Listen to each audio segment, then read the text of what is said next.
अब हम बीआरएस का 6th प्रैक्टिकल क्वेश्चन सोल्व कर लेते हैं, जिसके अकॉर्डिंग हमको बीआरएस रेडी करनी है जनवरी 1 2017 को। और हमारे सामने क्या दिया हुआ है, कैश बुक का, बैंक कॉलम का क्रेडिट बैलेंस। तो हमने क्या लिखना है, credit balance as per cash book, और जो भी बैलेंस हमारे सामने मेंशन है उसको हम माइनस आइटम्स में राइट कर देंगे। तो जब भी क्वेश्चन में बैंक कॉलम का क्रेडिट बैलेंस दिया होता है तो उसको हम कहां पे मेंशन करेंगे, माइनस आइटम्स में। अब देखिए फर्स्ट इक्वेशन को हम सोल्व करते हैं। बैंक ने 550 का फायर इंश्योरेंस प्रीमियम पे किया है, जो हमने कैश बुक में नहीं लिखा। ये बात आपको कहां से पता चली होगी, पासबुक से। तो पासबुक के यहां पर तो 550 लिखा हुआ है, बट आपने यहां पे नहीं लिखा। अब हमको क्या करना है, इस 550 को आप माइनस आइटम्स में मेंशन कर दो और सामने लिख दो फायर इंश्योरेंस प्रीमियम। क्या लिखना है, फायर इंश्योरेंस प्रीमियम 550, जो आपके पासबुक में तो लिखा हुआ है। आपका बैंक बैलेंस तो कम हो गया था, आपने कैश बुक के बैंक कॉलम का बैलेंस कम नहीं किया था, तो आप बीआरएस में माइनस आइटम्स में मेंशन कर दीजिए। इसके बाद देखिए सेकंड स्टेटमेंट, हमने चेक्स इशू किए थे 25,000 के।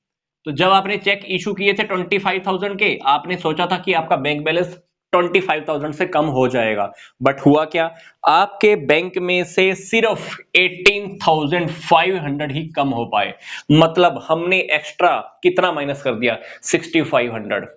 आपको लगा था कि 25,000 आपके बैंक में से चला जाएगा, बट गया कितना, 18,500। तो 6,500 क्योंकि आपने एक्स्ट्रा माइनस कर दिया, तो इस 6,500 को आप क्या करोगे, बीआरएस बनाते हुए इधर प्लस आइटम्स में प्लस आइटम्स में आप मेंशन कर देंगे।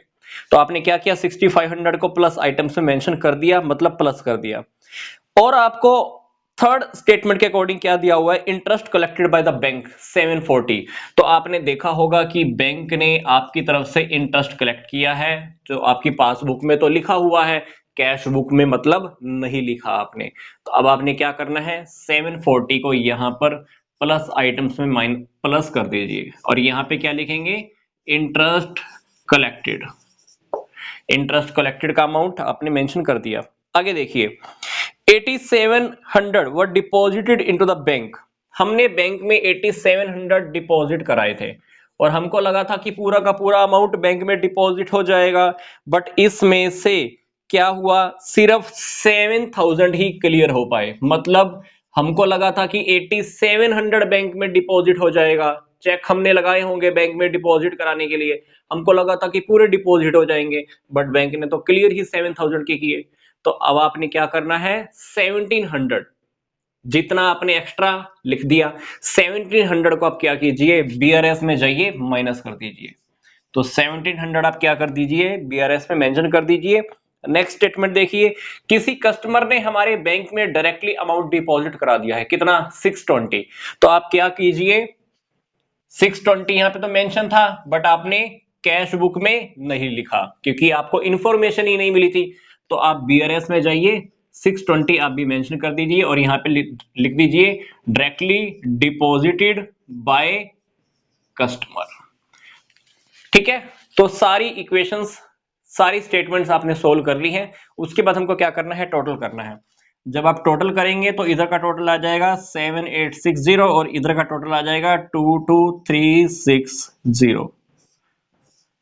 इसके बाद आप देखिएगा, माइनस आइटम्स का टोटल ज्यादा है, प्लस आइटम्स का टोटल कम है। तो माइनस आइटम्स में से प्लस आइटम्स को आप माइनस करोगे तो क्या आएगा, 14490। तो इसको हम क्या बोलेंगे, ये हमारा है debit balance as per passbook. क्या लिखेंगे इसको, debit balance as per passbook, या इसको हम कह सकते हैं overdraft balance as per passbook.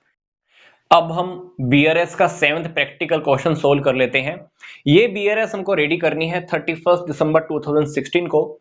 इस क्वेश्चन की स्टेटमेंट्स के अकॉर्डिंग हमारे सामने कैश बुक का क्रेडिट बैलेंस दिया हुआ है, दैट इज 40,500। तो जब भी हमको कैश बुक के बैंक कॉलम का क्रेडिट बैलेंस मेंशन होता है तो उसको हम माइनस आइटम्स में मेंशन कर देते हैं।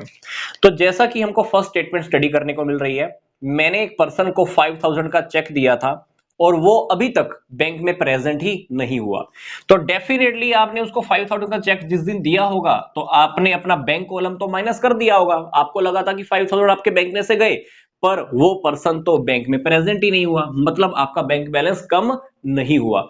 तो इस दिन अब आपको बीआरएस रेडी करनी है, तो आप क्या करेंगे, आप 5000 को वापस प्लस आइटम्स में माइनस कर दीजिए और यहां पे लिख दीजिए cheque was not presented for the payment.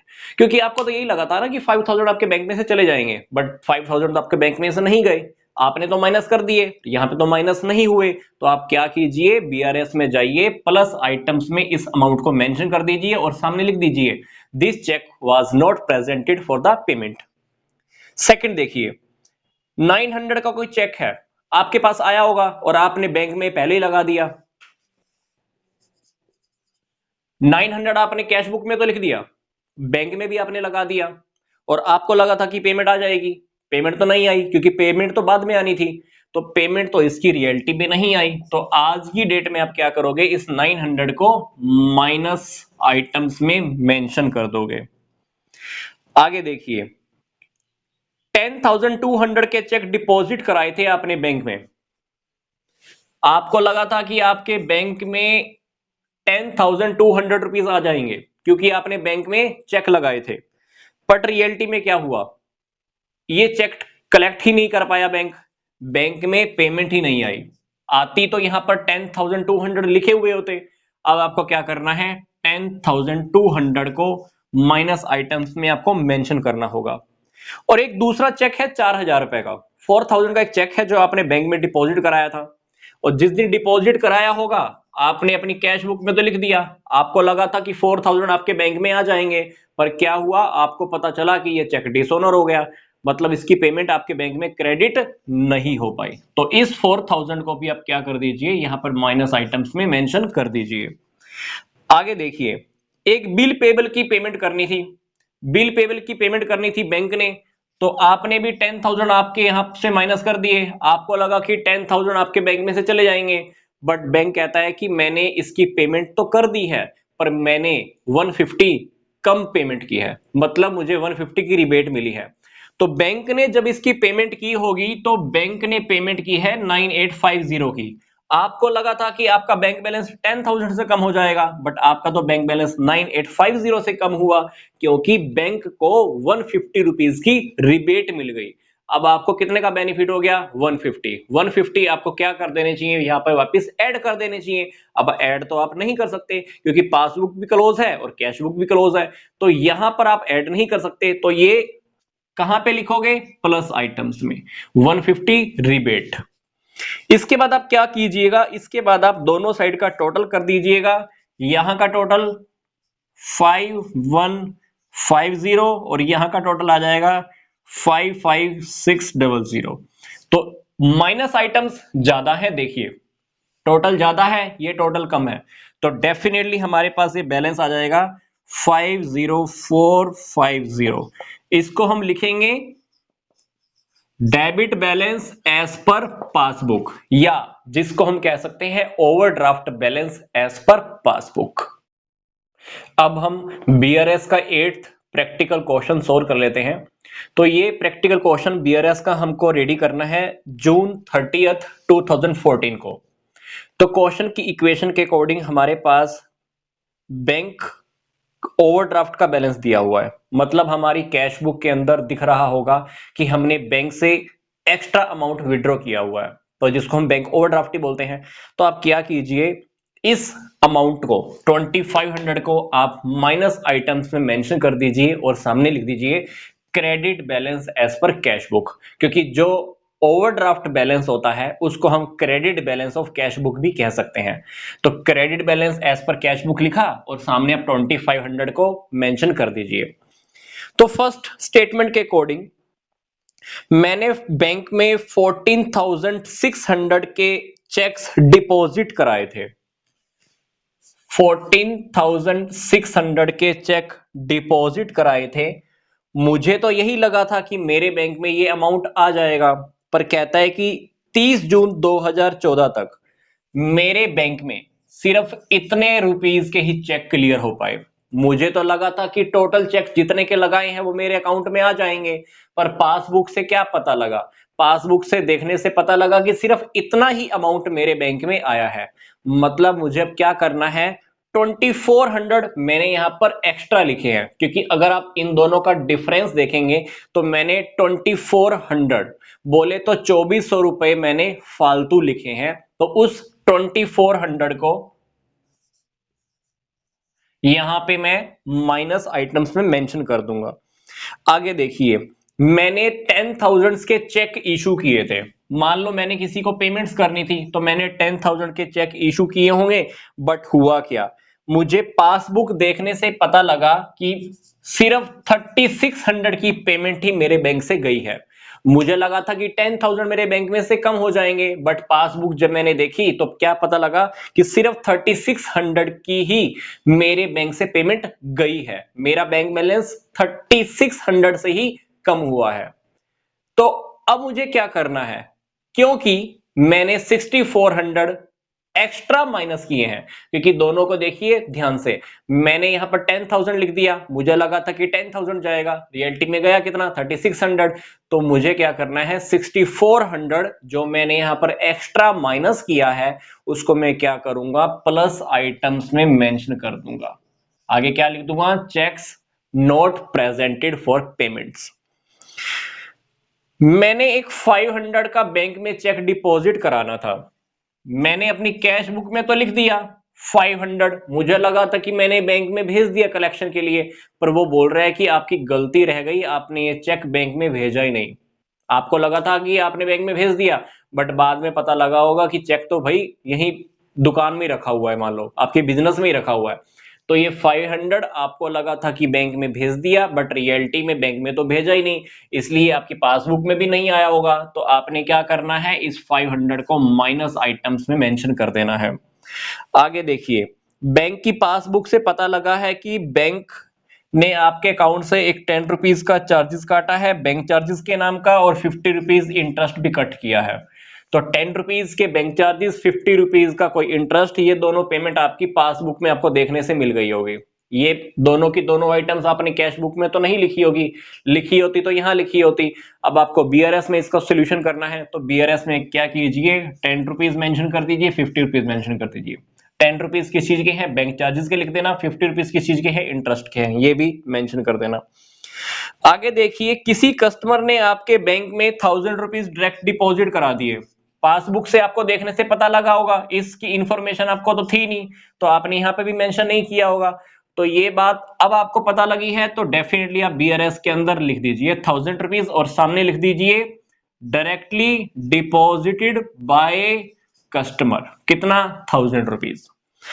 आगे देखिए, बैंक की पासबुक देखने से आपको पता लगा कि बैंक ने एक इंश्योरेंस प्रीमियम पे किया हुआ है 400, क्योंकि मैंने बैंक को बोला हुआ था कि भाई मेरी तरफ से इंश्योरेंस पे कर दिया कर, तो मैंने 500 का, सॉरी 400 के इंश्योरेंस प्रीमियम का अमाउंट कहां से फाइंड आउट किया, बैंक की पासबुक से। हालांकि बोला तो मैंने ही हुआ था बैंक को, तो 400 आपकी पासबुक में तो लिखा हुआ है, आपने यहाँ पे तो लिखा नहीं। तो अब आप क्या करोगे, जब आप बीआरएस रेडी करोगे तो 400 का अमाउंट यहाँ पर मेंशन कर दीजिए। तो डेफिनेटली 400 अब आपको बीआरएस में माइनस आइटम्स में मेंशन करना होगा। सारी आइटम्स क्योंकि हमारी पूरी हो चुकी हैं, अब हम क्या करेंगे, दोनों साइड का टोटल कर देंगे। इधर का टोटल आ गया ये, और इधर का टोटल आ गया 5860। दोनों का जब आप डिफरेंस करेंगे तो आपके पास बैलेंस आएगा 1540, और सामने क्या लिखेंगे आप, credit balance as per passbook. क्या लिखेंगे, credit balance as per passbook. Question की शुरुआत हमने कैश बुक से की थी, लास्ट में अब क्या लिखेंगे, बैलेंस एज पर पासबुक। अब क्योंकि प्लस आइटम्स का टोटल ज्यादा है तो हमारे पास ये प्लस वाला बैलेंस है, तो इसको हम क्या लिखेंगे, क्रेडिट बैलेंस। तो ये था हमारा एक सिंपल सा क्वेश्चन। अब हम बीआरएस का 9th प्रैक्टिकल क्वेश्चन सोल्व कर लेते हैं। ये बीआरएस हमको रेडी करनी है 31 दिसंबर 2014 को, और हमारे सामने कैश बुक के बैंक कॉलम का क्रेडिट बैलेंस गिवन है, कितना है ये, 18,000। तो क्योंकि ये कैश बुक के बैंक कॉलम का क्रेडिट बैलेंस है तो इसीलिए हम इसको माइनस आइटम्स में मेंशन कर देंगे। आगे देखिए वो क्या कह रहे हैं, 26 दिसंबर को हमने बैंक में 4 चेक भेजे हैं कलेक्शन के लिए। ये चेक कितने कितने अमाउंट के हैं, 10,000 का, 12,000 का, 8,000 का, 6,000 का। मुझे लगा था ये चारों के चारों चेक मेरे बैंक में डिपॉजिट हो जाएंगे, बट वो क्या कह रहा है, वो कहता है कि 6,000 का चेक कब क्लियर हुआ है बैंक में, जनवरी में। मतलब ये चेक हमारे बैंक में कब क्रेडिट हुआ है, जनवरी के अंदर। जबकि ध्यान से देखिए, हम बीआरएस कब रेडी कर रहे हैं, दिसंबर के लास्ट में। अब हुआ क्या होगा, ध्यान से देखिए। दिसंबर के अंदर इसका मतलब है कि 10,000 वाला चेक आ गया, 12,000 वाला चेक आ गया, 8,000 वाला चेक आ गया। ये जो एंट्री मैंने यहां पे की थी ये करेक्ट, ये जो एंट्री की थी ये भी करेक्ट, 8,000 वाली एंट्री ये भी करेक्ट। बट 6,000 वाला चेक दिसंबर में आया, नहीं आया। जो चेक इस महीने में, इस मंथ में हमारे अकाउंट में क्रेडिट ही नहीं हुआ, तो डेफिनेटली हमको क्या करना होगा, उसको माइनस आइटम्स में मेंशन करना होगा। तो समझने वाली बात क्या है, मैंने यहां पर 6,000 अपनी कैश बुक में एक्स्ट्रा डिपॉजिट कर दिए हैं। ये बात आपको कैसे पता चली, पासबुक देखने से, कि पासबुक में तो 6,000 आए ही नहीं, तो जो अमाउंट आपने यहां पे तो प्लस कर दिया, जो यहां पे प्लस नहीं हो पाया उसको हमें क्या करना है, माइनस में लिखना है, बोले तो माइनस आइटम्स में मेंशन करना है। तो ये क्या लिखेंगे, आगे लिख देंगे, cheque sent for collection but not credited in our account. तो 6,000 डेफिनेटली आप माइनस आइटम्स में मेंशन कर दीजिए। आगे देखिए, वो कहते हैं कि मैंने 3 चेक इशू किए थे, 15,000 का चेक, 12,000 का चेक और 7,000 का चेक। ये 3 चेक मैंने इशू किए थे और मुझे लगा था कि ये तीनों के तीनों चेक की पेमेंट मेरे अकाउंट में से हो जाएगी। पर वो क्या कह रहा है, कहता है कि जो पहले वाले दो चेक है ना, इनकी तो पेमेंट हो गई, इनकी तो पेमेंट हो गई, 15,000 की पेमेंट भी हो गई, 12,000 रुपए की पेमेंट भी हो गई, बट 7,000 वाले की पेमेंट नहीं हो पाई। अब ध्यान से देखिए, ये 7,000 रुपए मैंने यहां से एक्स्ट्रा माइनस कर दिए हैं, क्योंकि यहां से तो माइनस हो ही नहीं पाए। मेरी कैश बुक में से तो मैंने माइनस कर दिए, पासबुक में से तो माइनस नहीं हो पाए। तो मुझे क्या करना है, बीआरएस में जाइए, यहां पर लिख दीजिए और सामने लिखिए, check issued for payment but not yet presented. ये चेक मैंने भेजा तो था पेमेंट के लिए, बट अभी तक पेमेंट के लिए प्रेजेंट ही नहीं हुआ। तो इसको आप क्या कीजिए, वापस प्लस आइटम्स में मेंशन कर दीजिए। आगे देखिए, 31 दिसंबर 2014 को बासु के अकाउंट में इंटरेस्ट के 500 रुपीज डेबिट हुए हैं और 20 रुपीज बैंक के चार्जेस के नाम पे डेबिट हुए हैं। तो बैंक की पासबुक में एक तो 500 लिखा हुआ है, एक 20 रुपीज लिखा हुआ है। 500 किस चीज के, इंटरेस्ट के, 20 रुपीज बैंक चार्जेस के। अब यहाँ पे तो लिखे हुए हैं, आपकी कैश बुक में तो आपने लिखे नहीं होंगे, तो ये वाला अमाउंट जो पासबुक में तो है, कैश बुक में नहीं है। तो आप क्या कीजिए, अपने यहाँ पर माइनस आइटम्स में मेंशन कर दीजिए, 500 इंटरेस्ट के और 20 रुपीज बैंक के चार्जेस के। इसके बाद आप क्या करना, इसके बाद आप दोनों साइड का टोटल कर देना। टोटल जब आप करोगे तो यहाँ का टोटल आ जाएगा 7,000 और इधर का टोटल आ जाएगा 24,520। डिफरेंस जब आप फाइंड आउट करोगे तो डेफिनेटली आपके पास ये बैलेंस आ जाएगा। क्योंकि माइनस आइटम का टोटल ज्यादा है तो इसको हम बोलेंगे debit balance as per passbook. क्या बोलेंगे, debit balance as per passbook. अब हम बीआरएस का 10th प्रैक्टिकल क्वेश्चन सोल्व कर लेते हैं। ये बीआरएस हमको रेडी करनी है दिसंबर 31 2014 को। तो जिसके अकॉर्डिंग हमारे सामने कैश बुक के बैंक कॉलम का क्रेडिट बैलेंस गिवन है, दैट इज 8800। आगे देखिए क्या कह रहे हैं, कहते हैं कि दिसंबर 24 को मैंने 6,000 के चेक बैंक में डिपॉजिट कराए थे। मैंने 6,000 के चेक बैंक में डिपॉजिट कराए थे, बट हुआ क्या, इसमें से 6,000 के चेक्स में से 3,200 का अमाउंट बैंक में कब आया है, जनवरी में आया है। मतलब कहने का क्या है, 6,000 में से 2,800 तो दिसंबर में ही आ गए होंगे, तो बाकी का रह गया 3,200। ये कब डिपॉजिट हुए मेरे बैंक में, जनवरी में। बट हमको बीआरएस कब रेडी करनी है, दिसंबर की लास्ट में। तो दिसंबर की लास्ट तक की सिचुएशन को आप देखिए, सिर्फ दिसंबर की लास्ट के अंदर आप अपनी सिचुएशन को देखिए। 6,000 आने चाहिए थे, बट आए कितने, 2,800। 3,200 तो नहीं आए दिसंबर में, तो दिसंबर में क्योंकि 3,200 नहीं आए तो आप क्या करोगे, माइनस आइटम्स में मेंशन कर दोगे। आगे देखिए, आगे कह रहा है कि मैंने चेक्स इशू किए थे 8,000 के। आपने किसी को पेमेंट करनी होगी तो आपने 8000 के चेक इशू कर दिए, 8000 के चेक इशू किए, बट ये कह रहा है कि 8000 में से 2500 के जो चेक थे ये जनवरी में आपके बैंक में से डेबिट हुए हैं। 8000 में से 2500 कब डेबिट हुए हैं आपके अकाउंट में से? जनवरी में। मतलब 8000 रुपए में से 2500 रुपए जनवरी में गए हैं। बट दिसंबर की बात करो, आप अकाउंट कब रेडी कर रहे हो? आप बीआरएस कब रेडी कर रहे हो? दिसंबर में। तो आप दिसंबर की सिचुएशन को देखिए, 8000 रुपए में से इस दिसंबर में पेमेंट आपके बैंक में से कितनी गई होगी? 5500। आपको लगा था कि दिसंबर में 8000 चले जाएंगे, बट दिसंबर में गए कितने? 5500। अब दिसंबर की लास्ट में आप बीआरएस रेडी कर रहे हो तो यहां पर आपकी मिस्टेक कितने अमाउंट की है? 2500, क्योंकि 2500 जनवरी में गए हैं आपके अकाउंट में से, तो 2500 आप बीआरएस में प्लस आइटम्स में मेंशन कर दीजिए। आगे देखिए, कहते हैं कि मेरी पासबुक के अंदर 50 रुपीज डेबिट में मेंशन थे, जो मैंने अपनी कैश बुक में भी लिख दिए हैं। यहां पे भी है, कहता मैंने अपनी कैश बुक में पहले लिख दिए थे, तो आपको यहां लिखने की जरूरत नहीं है। जो आइटम आपकी पासबुक में भी है, जो आइटम आप कैश बुक में भी लिख चुके हो, तो वो जान करके आपको पजल करने के लिए क्वेश्चन में बोल रहा है। तो इस टाइप की आइटम को आपको बीआरएस में कहीं पर भी मेंशन करने की जरूरत नहीं है। फिर कहता है कि बैंक की पासबुक से आपको पता चला कि 360 का कोई अमाउंट आपके अकाउंट में क्रेडिट हुआ है, जो आपने पासबुक में तो लिखा हुआ देख लिया, बट आपकी कैश बुक में आपने नहीं लिखा। तो आप क्या कीजिए, ये 360 का अमाउंट यहां पर आप प्लस आइटम्स में लिख दीजिए। आगे कह रहा है कि 1200 का आपने कोई चेक बैंक में डिपॉजिट कराया था, आपको लगा था कि ये 1200 आपके अकाउंट में आ जाएंगे, बट ये 1200 का चेक आपके अकाउंट में क्रेडिट नहीं हो पाया, क्योंकि ये चेक डिसऑनर हो गया। तो ये पेमेंट आपके अकाउंट में क्रेडिट नहीं हो पाई। तो 1200 जो आपने कैश बुक में तो लिख दिया, पासबुक में नहीं आया, तो अब इसको क्या करना है? बीआरएस में जाइए, माइनस आइटम्स में मेंशन कर दीजिए। इसके बाद अब क्या करना? दोनों साइड का टोटल कर देना। टोटल करोगे तो यहाँ पे टोटल आ गया 2860, यहाँ का टोटल आ जाएगा 13200, माइनस आइटम्स का टोटल, क्योंकि ज्यादा है तो आपके पास डिफरेंस आ जाएगा ये। इसको आप क्या लिखेंगे? Debit balance as per passbook. Question की शुरुआत आपने कैश बुक से की थी और लास्ट में क्या लिखेंगे? Balance as per passbook. अब क्योंकि माइनस आइटम्स का टोटल ज्यादा है तो डेफिनेटली हम इसको क्या कंसीडर करते हैं? Debit balance as per passbook.